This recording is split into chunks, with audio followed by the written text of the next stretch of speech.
berlangsung 4 mata dengan saudara Ma'ruf Samsudin dengan tidak dihadiri stafnya untuk mengikuti pembicaraan tersebut. Untuk selanjutnya, saudara Setia Novanto mengajak saudara Ma'ruf Samsudin untuk pertemuan lagi yang akan dipertemukan dengan seorang temannya. Hal tersebut juga dibenarkan oleh saudara Ma'ruf Samsudin.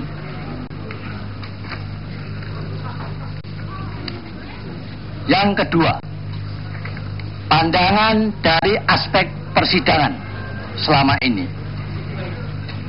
1.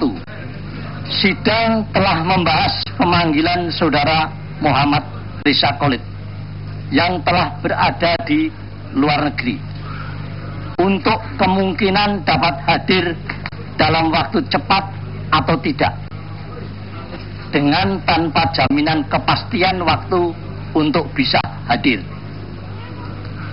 Kedua, sidang juga tidak dapat menerima rekaman asli dari saudara Ma'ruf Samsudin yang telah diserahkan kepada Kejaksaan Agung dengan penjelasan dari Kejaksaan Agung sesuai pesan dari saudara Ma'ruf Samsudin bahwa rekaman asli tersebut tidak boleh diberikan dan dipinjamkan kepada siapapun. 3. Sekarang para aparat penegak hukum dan kejaksaan juga telah melangkah sesuai tugasnya melakukan proses penegakan hukum. Yang keempat, bahwa berlarut-larutnya persidangan ini sangat menguras perhatian masyarakat secara nasional maupun internasional. Juga pada akhirnya hanya akan menambah kegaduhan di dalam kehidupan berbangsa dan bernegara ini. Yang terakhir, sidang MKD tanggal 14 Desember 2015 juga telah memutuskan bahwa pada tanggal 16 Desember 2015 sekarang ini MKD mengadakan sidang dengan agenda pembahasan dan pengambilan keputusan terkait persidangan ini.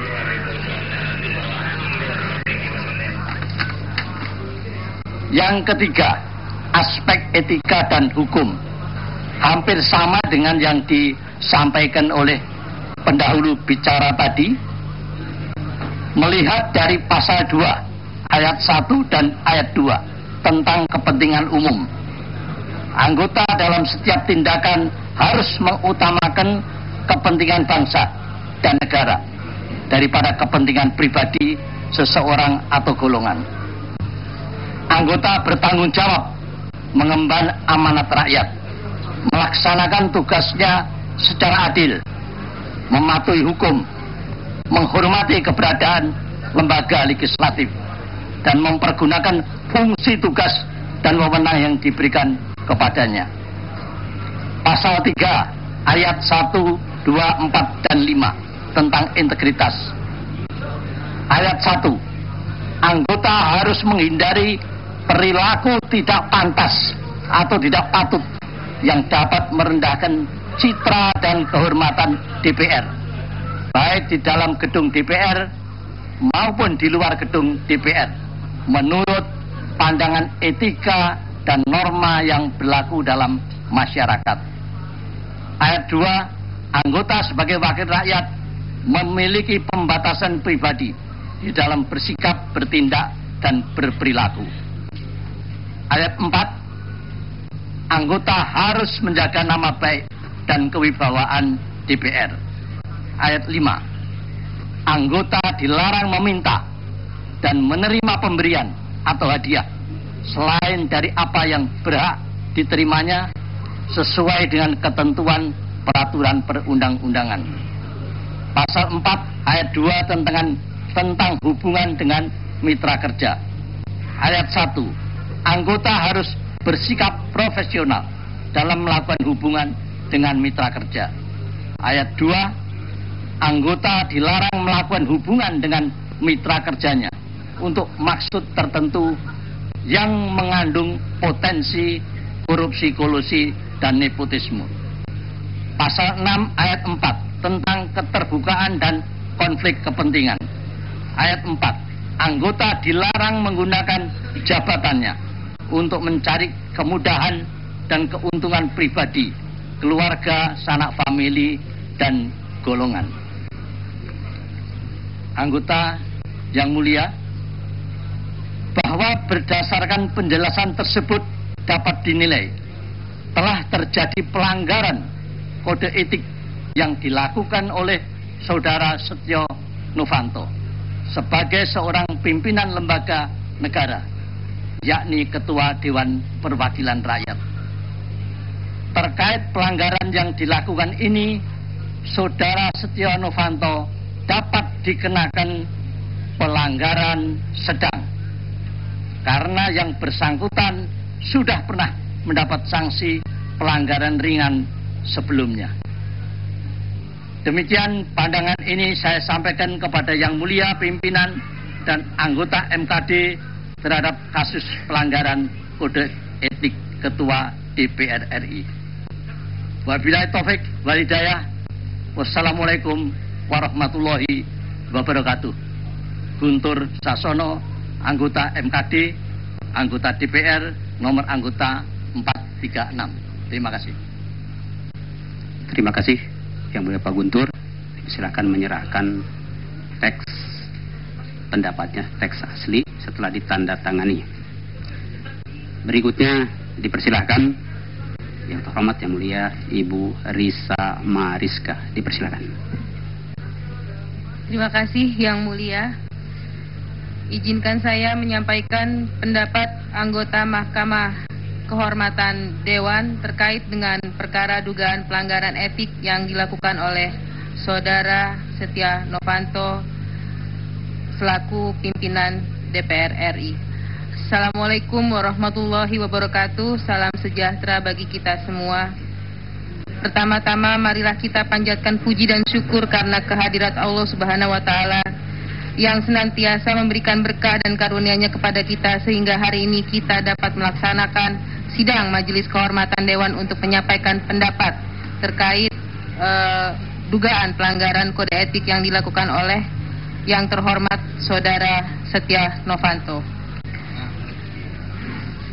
Bahwa dengan memperhatikan fakta-fakta di persidangan Mahkamah Dewan Kehormatan, maka dengan ini saya menyampaikan pendapat hukum atau pendapat etik sebagai berikut. Yang pertama, bahwa berdasarkan fakta di persidangan dan memperhatikan keterangan saksi yang dihadirkan dalam sidang Mahkamah Kehormatan Dewan, teradu telah menggunakan pengaruh jabatan untuk menggunakan pertemuan dengan PT Freeport yang sedang memiliki kepentingan dalam hal ini perpanjangan kontrak karya tambang di Papua, serta mengajak seorang pengusaha untuk terlibat aktif dalam pembicaraan perihal upaya negosiasi perpanjangan kontrak tambang PT Freeport, dan menggunakan pula pengaruh jabatan untuk menjanjikan upaya penyelesaian negosiasi perpanjangan kontrak yang padahal bukan menjadi kewenangan teradu sebagai anggota legislatif dan Ketua DPR RI dengan cara memfasilitasi pengusaha yakni Bapak M. Riza Khalid dan mencatut nama Presiden serta Wakil Presiden. Selain itu juga secara gamblang teradu juga telah menggunakan pengaruh jabatannya untuk meminta saham dalam proyek listrik yang akan dibangun di Timika. Dari berbagai rentetan pelanggaran di atas, maka dapat dipastikan bahwa teradu telah secara terang benderang melanggar kode etik sebagai anggota DPR.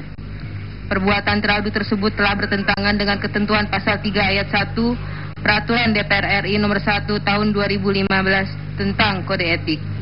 Yang kedua, bahwa dengan memperhatikan nota pembelaan yang diajukan oleh teradu di hadapan sidang MKD, teradu sama sekali tidak pernah membantah adanya pertemuan yang dilakukan oleh yang dilakukan oleh Ma'ruf Samsudin selaku petinggi PT Freeport dan M. Riza Khalid. Dengan demikian telah menjadi fakta bahwa benar adanya pertemuan tersebut. Yang ketiga, bahwa pertemuan antara Teradu dengan Ma'ruf Samsudin dan M. Riza Khalid pada tanggal 8 Juni 2015 yang pada pokoknya membahas mengenai perpanjangan kontrak Freeport serta adanya permintaan saham PT Freeport Indonesia merupakan perbuatan yang tidak patut dan bertentangan dengan ketentuan pasal 3 ayat 5 Peraturan DPR RI nomor 1 tahun 2015 tentang kode etik. Dan yang keempat, Teradu dalam kapasitasnya selaku pimpinan DPR RI sepatutnya untuk menghindari perilaku yang tidak pantas atau tidak patut yang dapat merendahkan citra dan kehormatan DPR baik di dalam gedung DPR maupun di luar gedung DPR menurut pandangan etika dan norma yang berlaku dalam masyarakat.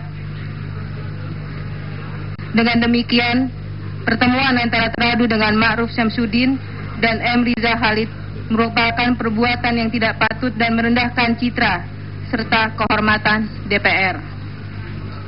Maka berdasarkan fakta-fakta tersebut di atas, saya berpendapat terhadap perbuatan Teradu agar dijatuhkan sanksi sedang sebagaimana diatur dalam ketentuan pasal 63 Peraturan DPR RI nomor 2 tahun 2015 tentang tata cara beracara di Mahkamah Kehormatan DPR RI.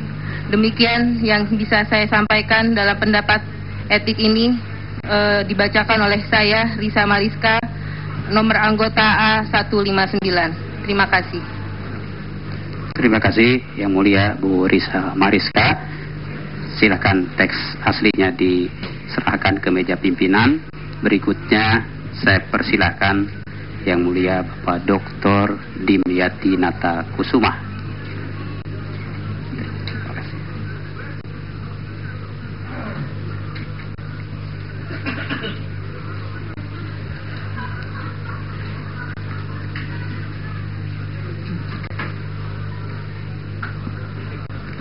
Bismillahirrahmanirrahim. Assalamualaikum warahmatullahi wabarakatuh. Yang mulia pimpinan Mahkamah Kehormatan Dewan beserta para anggota Mahkamah Kehormatan Dewan, sekretariat, panitera, ahli, serta hadirin hadirat yang saya muliakan. Syukur alhamdulillah hari ini kita sudah sampai pada tahapan-tahapan yang akan kita ambil, yang mudah-mudahan berdasarkan ketentuan dan aturan kita tidak menyalahi. Maka oleh sebab itu perkenankan saya menyampaikan beberapa hal setelah mempelajari dan mengkaji secara dalam beberapa pendapat baik dari pengadu Saudara Sudirman Said sebagai Menteri SDM serta dari Teradu Saudara Setia Novanto sebagai Ketua DPR RI, juga dari saksi Presiden Direktur Freeport Saudara Ma'ruf Samsudin, dan dari Saudara Luhut Binsar Panjaitan sebagai Menko Polhukam pada saat ini, dan juga dari pernyataan Presiden Bapak Joko Widodo dan Wakil Presiden Bapak Yusuf Kala, baik melalui media elektronik maupun surat kabar, serta masukan dari para pakar dan ahli serta profesor serta masyarakat, dan dari alat bukti atau elektronik yaitu berupa rekaman suara yang sampai saat ini masih dibutuhkan keasliannya yang diputar pada saat sidang Mahkamah Kehormatan Dewan yang mulia ini, serta masukan dari Ketua Umum Partai Persatuan Pembangunan kami, Bapak Haji Yan Farid, bahwa ini masukannya sudah banyak, bahwa dengan alasan-alasan tersebut dan masukan tersebut serta pendapat tersebut, saya Haji Ahmad Dimyati Nata Kusuma dari fraksi Partai Persatuan Pembangunan sebagai anggota Mahkamah Kehormatan Dewan dengan ini menyatakan saudara teradu Bapak Setia Novanto dengan menimbang, mengingat, dengan ini menyampaikan teradu saudara Setia Novanto diindikasikan melakukan pelanggaran kode etik yang bersifat berat dan sebaiknya putusan atau sanksinya diberhentikan dari keanggotaan DPR RI masa bakti 2014 dan 2019 berdasarkan tata tertib peraturan DPR RI nomor 2 tahun 2015 tentang tata beracara Mahkamah Kehormatan DPR RI dan berdasarkan Undang-Undang nomor 17 2014 tentang MD3, MPR, DPR, DPD, dan DPRD. Demikian yang saya dapat sampaikan. Semoga semua pihak tetap mengacu kepada peraturan perundang-undangan dan ketentuan serta konstitusi yang berlaku. Demikian, terima kasih. Wallahu muwaffiq ila aqwamit thoriq. Wassalamualaikum warahmatullahi wabarakatuh. Waalaikumsalam warahmatullahi wabarakatuh. Terima kasih Yang Mulia Pak Dr. Dimyati atas pandangan yang sudah dibacakan, disampaikan dengan clear dan jelas. Selanjutnya dipersilahkan Yang Mulia Bapak Haji Maman Imanul Haq. Dipersilahkan. Izin pimpinan.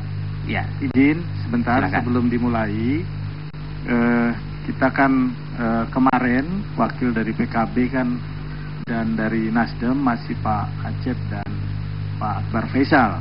Apabila ada pergantian kan semestinya pimpinan dari awal itu mengumumkan. Nah ini kan belum diumumkan oleh pimpinan ada pergantian. Jadi itu dulu supaya perjalanan kita lebih nyaman. Terima kasih pimpinan. Terima kasih Yang Mulia Pak Adis.